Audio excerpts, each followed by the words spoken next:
来ました。ついにアロンパークです。ここか。グランドラインから来たアーロンって巨人の味とは。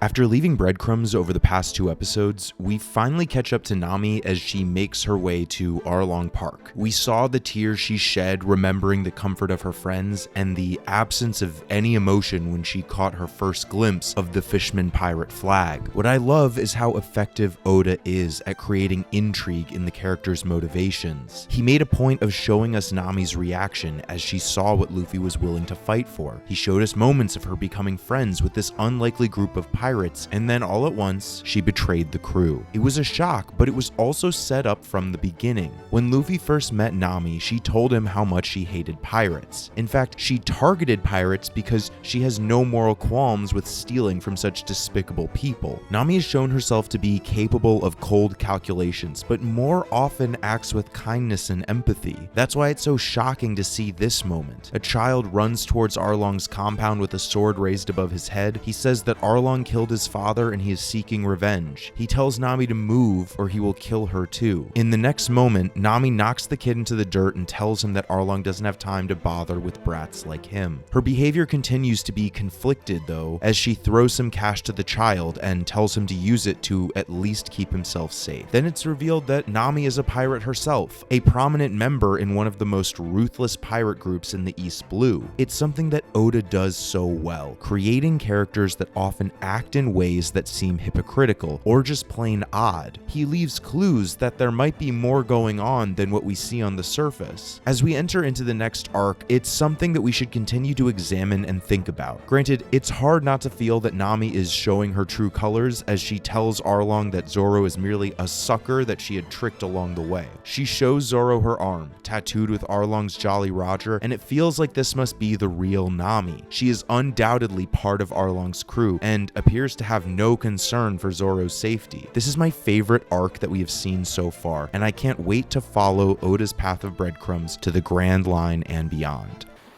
きっとこいつは怪我でもして自分で餌取れねえんだ。ああ、そうだろう。なんて愛だ。さあ食え。遠慮はいらねえぞ。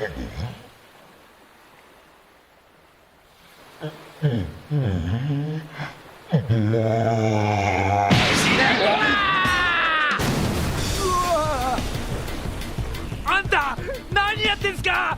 愛は。あの野郎、今俺ごと食おうとしやがった。 Throughout our journey, we have talked about Luffy's willingness to put his life on the line. It's what made him so confident fighting Don Krieg. Luffy is able to fight without a fear of death because he has accepted that he is willing to die if it's in service of his dream. In this episode, it might seem like Oda is doubling back on that idea. In reality, this episode is a clarification. When one's dreams and ambitions are as high as Luffy's, it requires a strong will. Luffy demonstrates that when he bets his life on himself. That doesn't mean that he doesn't value it. In fact, he fights all that much harder because the alternative is his own death. When this little boy runs to confront Arlong, it can certainly feel as though he is also putting his life on the line. But as Nojiko says, that couldn't be further from the truth. She tells him that he would surely die if he fought Arlong, which the boy admits he already knows. She then tells him that if that's what he wants, he should simply go and die. Usopp is bothered by the way she is treating the boy, but we see that Nojiko knows the difference between risking one's life and throwing it away. Kid or not, if someone wants to die, then just let him die. He doesn't have the guts to live through hard times anyway. She says that she knows someone who is facing a future worse than death, and that it makes her hate people who consider death right off the bat. Hearing this, the boy asks how he can endure the pain he feels. Nojiko is quick to ask him about his mom, to which the boy responds that she is still alive. She's worried about you. Go back to her. It's easy to glorify stories about heroes who boldly risk their lives for their own cause. Oda makes it clear that what this boy tried to do is not the same. Like our own world, there are truly vile forces at work that oppress and force people to face a reality worse than death. Still, throwing one's life away is not acceptable. When there is no chance of victory, you aren't risking your life. It's a concept that isn't often explored in media. Sometimes enduring is harder than surviving, yet Nojiko brings up an important point. This boy was ready to die because Arlong killed his father, but all he would have accomplished is increasing his mother's sorrow. Similarly with Gen, it seems strange when the Kokoyashi villagers begin to come to his defense, only to have him tell them to do nothing. He recognizes the cruelty of Arlong and his gang. It's a horrifying realization to come to, but Gen realizes that their enemy sees them as less than people, and they will not hesitate to slaughter them all. He reminds the villagers that 8 years ago, they chose not to fight back, but to endure this pain. They have no weapons anymore, and Gen knows that they must wait for someone or some force strong enough to defeat Arlong and his crew to intervene. Perhaps this message is not told as often because it paints the world as a much darker place. It's brutal to acknowledge that the only thing one can do is endure. Of course, Usopp doesn't just endure.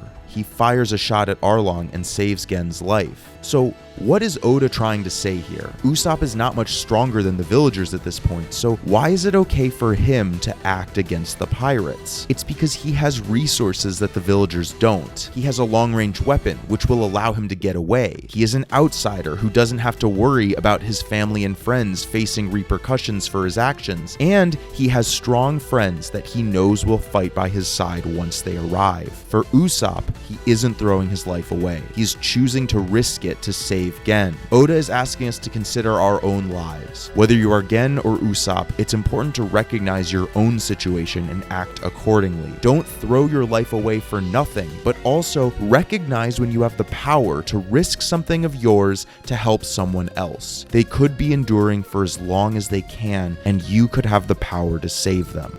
ってことはゾロがどこに消えたか知らないってわけだ。おお、俺が見たとすりゃ会ったことがねえ少し不審な剣士が一人。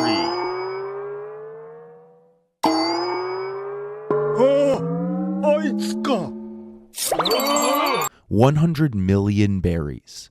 That's the answer to the question we've been asking this whole time.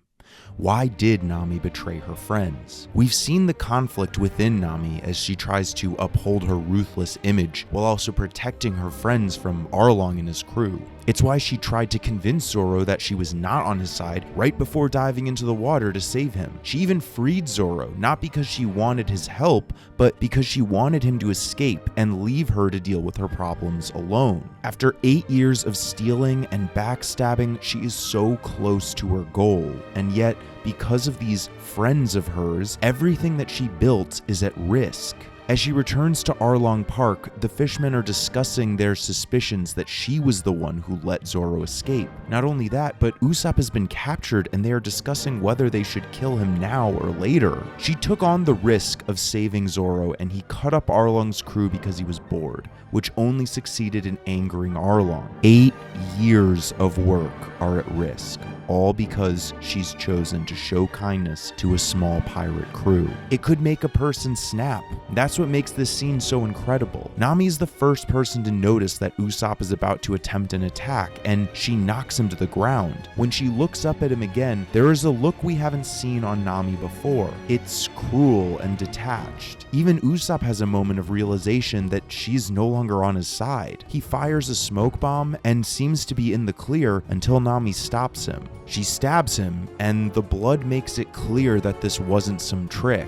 Usopp stumbles into the ocean where he disappears into the depths. Nami grew up with these pirates, so perhaps some of their vileness rubbed off on her. After all, Arlong's own men are wary of Nami after what she just did. And then she returns to her room, and we see once more the desperation beneath her cold veneer. We also see that her hand is injured, but more on that later. Her moment of solitude is interrupted by the crash of the ship carrying Luffy and Sanji. Luffy is consistent, and we have seen how he responds to captains that hurt their own crew members. But we'll have to wait till next time to see what his reaction is when Johnny tells him that Nami killed Usopp. あれか、巨人ってのは。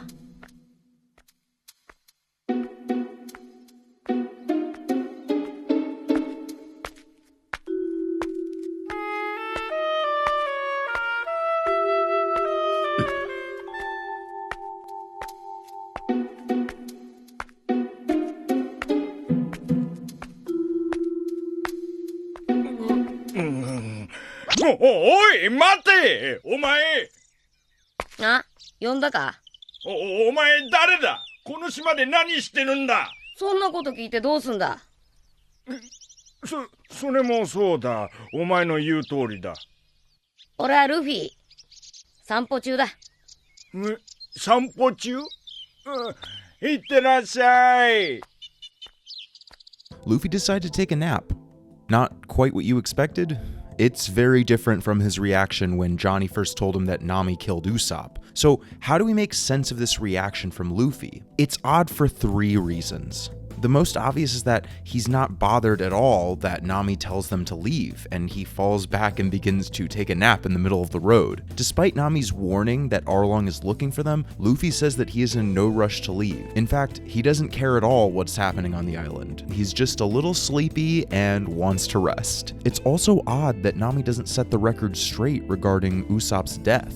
As we see later, not only did she not kill him, but she saved him by stabbing her own hand to make sure that it looked believable. Even in that stressful moment where her 8 years of work were at risk, she found a way to keep her friends safe. The final oddity is that we saw how much Luffy respects other people's ambitions. At the Baratier restaurant, Luffy respected Sanji, albeit reluctantly, when he said that he wanted to stay at the restaurant. He even refused Zeph's offer to try and get Luffy to take Sanji with him because he respected Sanji's desire to stay behind. So why isn't he respecting Nami's desire to leave and stay out of her business? We get the answer to this odd interaction at the end of the episode when Nojiko asks Nami what Luffy and his crew mean to her. She's hesitant at first, but then she admits that the more I tried to erase them, the more I remembered. The truth is, I once forgot the fate I bear for a short while. I honestly felt like always being with them, if it were possible. She was lying to Arlong, her friends, and to herself. In her attempts to save her village, she had actually found friends, and she desperately was trying to keep them safe from Arlong. That's why she ran away in frustration. After she had risked so much to save Zoro and Usopp, Luffy ignoring her must have been infuriating. It explains why Nami never told them that Usopp was alive. Imagine how it must have felt, first to have Johnny and then Zoro so quickly believe that she was the monster everyone believes her to be.